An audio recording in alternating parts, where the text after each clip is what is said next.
आज जो हमारा टॉपिक है वो है related to expenses and incomes. देखो कुछ एक्सपेंसेस हमको ऐसे दिए होंगे क्वेश्चन के अंदर जिससे रिलेटेड इंफॉर्मेशन होगी कि एक्सपेंस हमने पे कितना किया, कितना expense eight the end of the year payable या आउटस्टैंडिंग है, कितना एक्सपेंस पहले से ही प्रीपेड था इस साल से related. Same for the incomes. अगर हमारे को क्रेडिटर से रिलेटेड इंफॉर्मेशन भी हो और एडवांस पेड टू सप्लायर की इंफॉर्मेशन भी हो, फिर किस तरह से एक्सपेंसेस और इनकम्स को कैलकुलेट करना है, वो एक हमारा जो आज का टॉपिक है। अब कुछ क्वेश्चंस के साथ हम इस पूरे टॉपिक को समझते हैं। So look at question number 24। On the basis of the information given below we need to calculate the amount of medicine that is to be debited to income and expenditure account for good health hospital। एक non profit organisation है which is a hospital. अब इस hospital में तो main जो consumption होगी वो होगी मेडिसिन से रिलेटेड। आपको ये बताना है कि पूरे साल में इस हॉस्पिटल ने कितनी मेडिसिन का स्टॉक कंज्यूम किया या यूटिलाइज किया। ठीक है, इंफॉर्मेशन क्या है? At the beginning of the year 1,75,750 का स्टॉक ऑफ मेडिसिन था हॉस्पिटल के पास। At the end of the year ये स्टॉक कम हो गया 144,650 rupees. The total medicine purchased during the year was 60,80,700। और आपसे पूछा है कि कितना स्टॉक हमने यूज कर लिया। बहुत सिंपल सी बात है।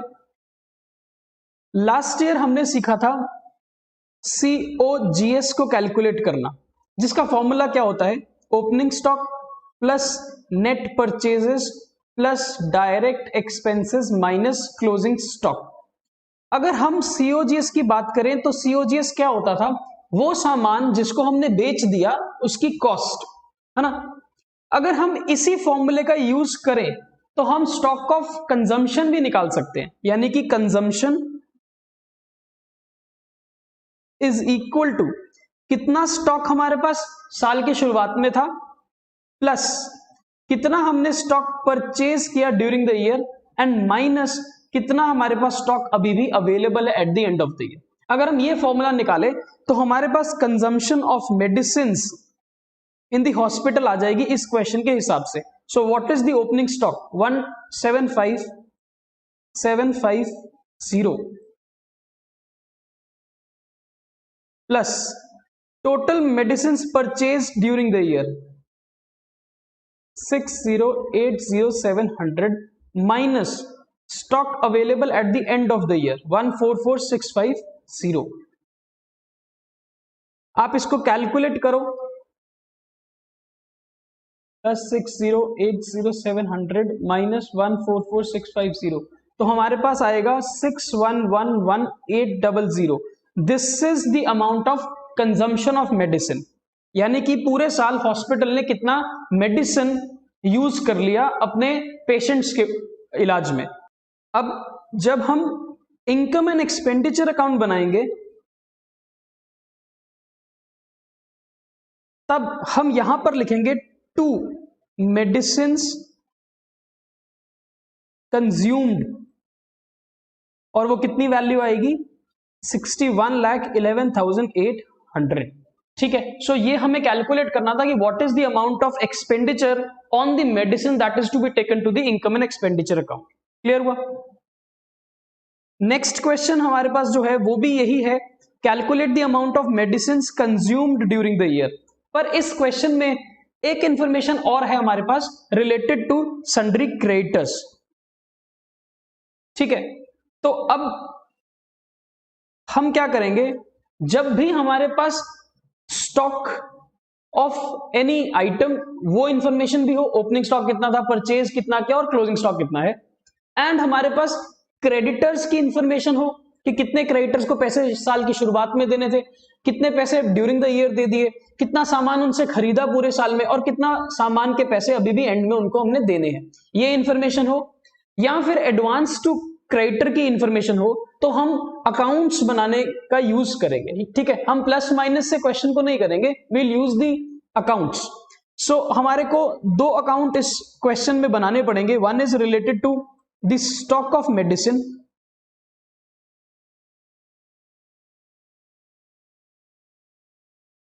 या simply medicine account, and the other is related to creditor for medicine.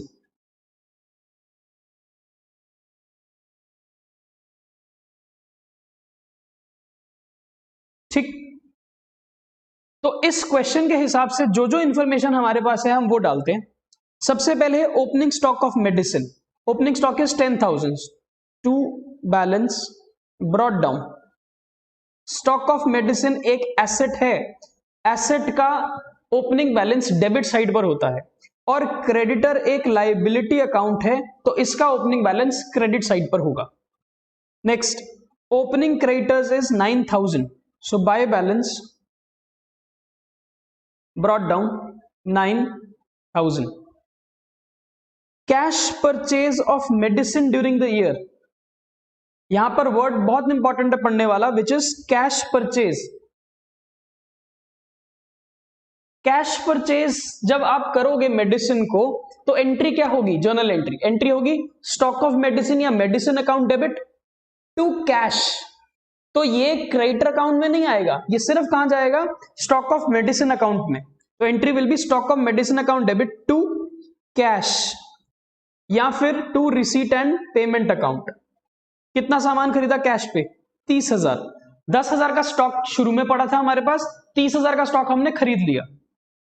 Next, closing stock of medicine, साल के एंड में जो स्टॉक बच गया उसका बैलेंस, तो बाय बैलेंस कैरेट डाउन 15,000। ये स्टॉक हमारे पास साल के एंड में बचा हुआ है, एंड साल के एंड में क्रेडिटर्स की वैल्यू कितनी है, 13,000, so to balance carried down is 13,000। ठीक हुआ, हमने सारी पोस्टिंग्स कर ली। सब पोस्टिंग करने के बाद सबसे पहले आप जो अकाउंट को क्लोज करोगे वो है क्रेडिटर अकाउंट। ठीक है, स्टॉक अकाउंट को बाद में करना, सबसे पहले क्रेडिटर अकाउंट के बारे में सोचो। साल की शुरुआत में हमने 9,000 रुपए क्रेडिटर को देने थे, और साल के एंड में हमने उसको अब 13,000 रुपए देने हैं। तो ऐसा क्या हुआ होगा कि क्रेडिटर के पैसे बढ़ गए, यानी कि हमने उनसे स्टॉक खरीदा होगा। तो जो स्टॉक खरीदा हमने by stock of medicine account, कितना स्टॉक हमने खरीदा होगा, 4,000 का, और हमने उनको कोई भी पेमेंट नहीं करी, तभी तो उनका बैलेंस, क्लोजिंग बैलेंस 13,000 आ रहा है। ठीक है ना, तो ये अकाउंट बहुत सिंपली आपको एक बात समझा रहा है। 9,000 रुपए आपने क्रेडिटर को शुरू में देने थे, 4,000 का उससे आपने सामान उधार पर खरीदा होगा मेडिसिन का, और आपने उसको पूरे साल में कोई पेमेंट नहीं करी बिकॉज हमारे पास इंफॉर्मेशन नहीं है, तभी क्लोजिंग बैलेंस उसका 13,000 है। अब ये जो आपने स्टॉक ऑफ मेडिसिन परचेज किया है, ये मेडिसिन अकाउंट में भी पोस्ट होगा। आपने स्टॉक खरीदा तो entry stock of medicine to creditor for medicine account. ये जो क्रेडिटर फॉर मेडिसिन अकाउंट में आपने पोस्टिंग करी है, वहां से ये यहां पर पोस्ट हो जाएगा। इसके बाद अब आप स्टॉक अकाउंट को क्लोज करो। समझने के बाद समझो स्टॉक अकाउंट को। 10,000 का स्टॉक स्टार्टिंग में था हमारे पास, 30,000 का स्टॉक हमने कैश पर खरीदा, क्रेडिटर से नहीं, हमने कैश दिया और स्टॉक लेके आ गए। सो टोटल स्टॉक कितना हो गया, 40,000। उसके बाद हमने उधार पर क्रेडिटर से भी स्टॉक खरीद लिया, तो टोटल स्टॉक इज 44,000 के स्टॉक में से अगर 15,000 का स्टॉक हमारे पास एंड में क्लोजिंग बैलेंस है, तो इसका मतलब हमने कितने का स्टॉक कंज्यूम कर लिया। तो by income and expenditure account bracket consumption, ये कैसे आया, ये बैलेंसिंग फिगर आया 29,000। दिस इज द अमाउंट जो हमने पूरे साल में मेडिसिन यूज कर ली अपने हॉस्पिटल के अंदर। क्लियर हुआ। अब ये 29,000 कहां पर चला जाएगा, यहां पर इनकम एंड एक्सपेंडिचर में। तो ये जो लास्ट क्वेश्चन था हमारा, उस क्वेश्चन की जगह पर हमारा इस बार आंसर आएगा 29,000। तो मेडिसिन कंज्यूम। क्लियर हुआ। नेक्स्ट क्वेश्चन नंबर 29 में अब एक नया अकाउंट हमारे पास आने लग गया, एडवांस पेड फॉर स्टेशनरी। ऐसे क्वेश्चन में अब हमारे पास 3 अकाउंट्स बनाने की रिक्वायरमेंट आ गई। So will make stationery account, creditor account and advance paid account.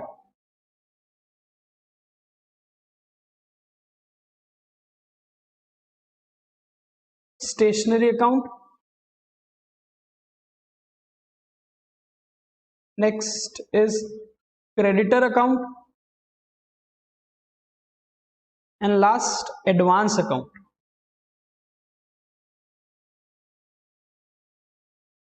ठीक है, advance for stationery, creditor for stationery and stock of stationery.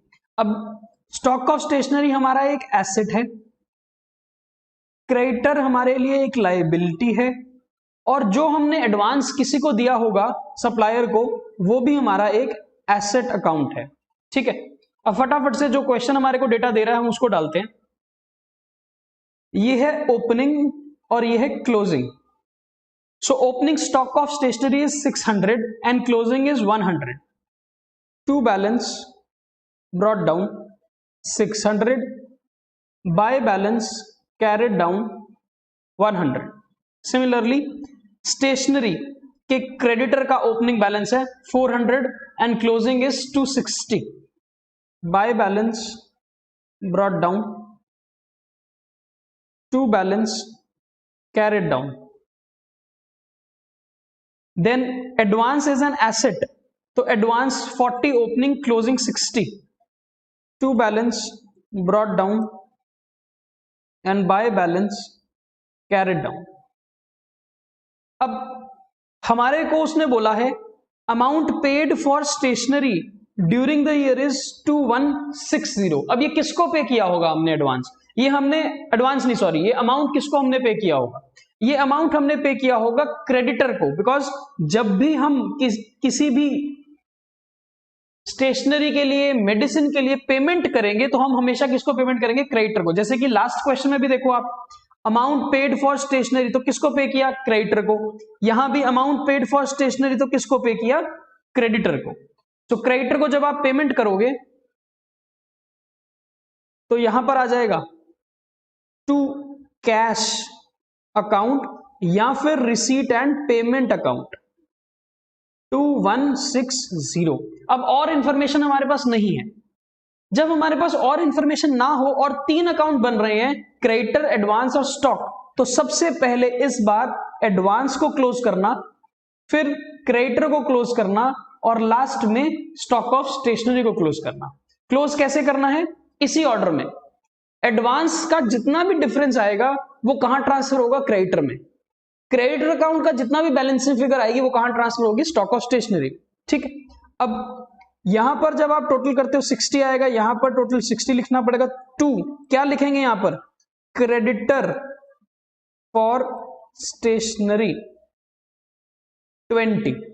ठीक है, अब ये जो एडवांस क्रेडिटर के लिए हमने बैलेंसिंग फिगर में डाला, तो ये क्रेडिटर अकाउंट में ट्रांसफर कर दो। कहां पर ट्रांसफर होगा? Opposite side. तो बाय एडवांस फॉर स्टेशनरी 20। अब इस अकाउंट को सेटल करो, ये कितना आएगा? 2160 प्लस 260, 2420। 2420 में से 420 रुपीज माइनस करोगे तो आएगा difference 2000। Again this is balancing figure. ठीक, ये कहां पर ट्रांसफर होगा इसका बैलेंस? ये ट्रांसफर होगा स्टेशनरी में। तो बाय स्टेशनरी अकाउंट, ये क्या है? परचेज किया है जो स्टेशनरी। ठीक, ऑपोजिट साइड पर।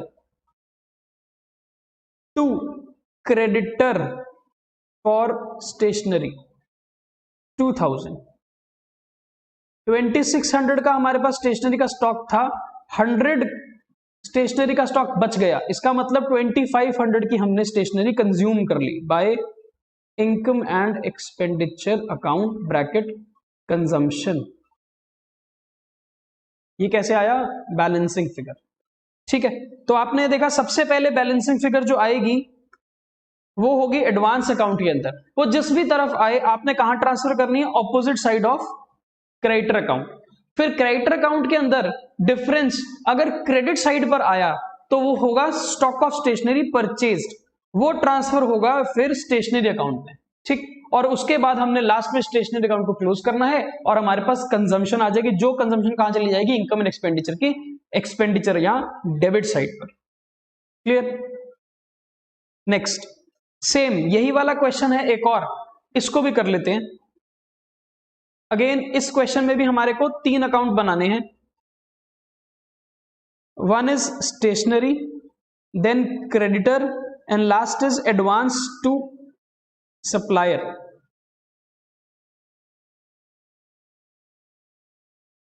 स्टेशनरी अकाउंट,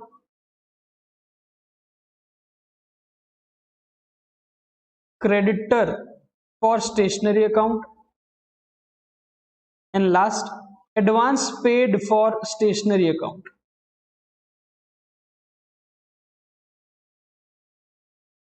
ठीक है, सबसे पहले ऑर्डर में एडवांस को क्लोज करेंगे, फिर क्रेडिटर को क्लोज करेंगे और लास्ट में हम किसको क्लोज करेंगे, स्टेशनरी को।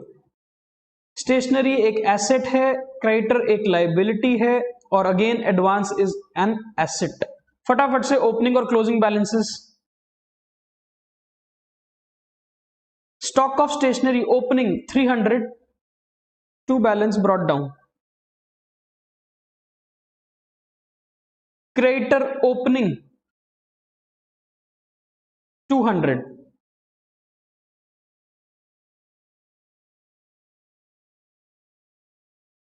Advance paid for stationery carried forward from 2018। इसका मतलब ये भी एडवांस का ओपनिंग बैलेंस है 20, to balance brought down. Then इसको अभी छोड़ते हैं। स्टॉक ऑफ स्टेशनरी क्लोजिंग 50, तो by balance carried down. Creditor for stationery closing 130, to balance carried down. And last advance paid as on 31st December 19, that is closing balance 30।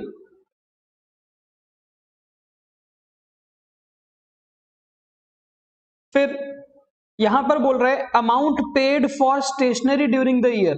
हमने कितना amount पे किया, 1000। किसको पे किया होगा, क्रेडिटर को। तो क्रेडिटर अकाउंट में हम डालेंगे टू कैश या फिर रिसीट एंड पेमेंट अकाउंट से 1000 रुपए की पेमेंट हमने करी है क्रेडिटर अकाउंट। अब फटाफट से सबसे पहले किसको सेटल करना है, एडवांस अकाउंट को। जो भी डिफरेंस आएगा एडवांस अकाउंट के अंदर वो सीधा सीधा आप कहां ट्रांसफर करोगे, क्रेडिटर अकाउंट में, ऑपोजिट साइड। तो to creditor account bracket balancing figure 10, ये ट्रांसफर हो गया इस साइड पर बाय एडवांस 10। अब इस अकाउंट को क्लोज करो, 1130,210, 920। ये क्या है, ये है स्टेशनरी जो आपने परचेज करी है। तो by stationery account bracket purchase, और ये बैलेंसिंग फिगर से आई है। ये अब ट्रांसफर करना है आपको ऑपोजिट साइड पर टू क्रेडिटर अकाउंट 920। अब फटाफट इसको क्लोज कर लो, 1220, 1220 -50। ये क्या आएगा, by income and expenditure account bracket consumption. 1220 में से 50 का स्टॉक बचा हुआ है हमारे पास, तो 1170, दिस इज बैलेंसिंग फिगर। ठीक है, ये 1170 इज द स्टेशनरी कंज्यूम्ड जो इनकम एंड एक्सपेंडिचर अकाउंट में हम ट्रांसफर करेंगे डेबिट साइड पर।